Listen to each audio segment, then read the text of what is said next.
Give me 5 minutes of your time and I'll share something about life, God, and the Bible. Luke 14 verses 31 to 33. Or suppose a king is about to go to war against another king.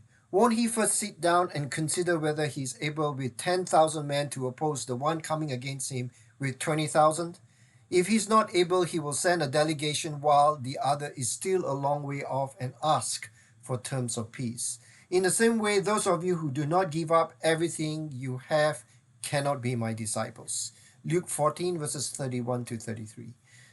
Sometimes when we read this passage in Luke 14, we glance over this statement of Jesus. In the same way, those of you who do not give up everything you have cannot be my disciples. Luke 14 verse 33. Jesus makes it clear that if we want to follow Jesus, we must be willing to give up everything. This does not mean that we sell all our possessions, take the vow of poverty, and join a monastery. However, it does mean that we need to love Jesus more than we love our families. It also means that everything we have does not belong to us. Everything we have belongs to God. God has blessed us with everything we have in our lives. We are to be stewards or managers of all the things that God has blessed us with. That is why Jesus calls us his disciples or his followers. That is why Jesus calls us to carry the cross and follow him. In the same way, those of you who do not give up everything you have cannot be my disciples. Luke 14 verse 33. Today, if any person were to say these words to us, even if that person were the boss in our office, we would wonder what right that boss has to make such demands of us. We might have signed a contract of employment with the company, but it does not amount to a master and slave relationship. The employer-employee relationship of the 21st century is vastly different from the master-slaves relationship of the first century. This brings us to these thoughts about Jesus. Is Jesus a mere boss in our office? Is Jesus a mere teacher in our classrooms?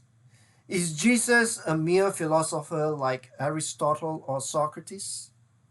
The late C.S. Lewis was a professor of English literature at Oxford University. He passed away on November 22nd, 1963.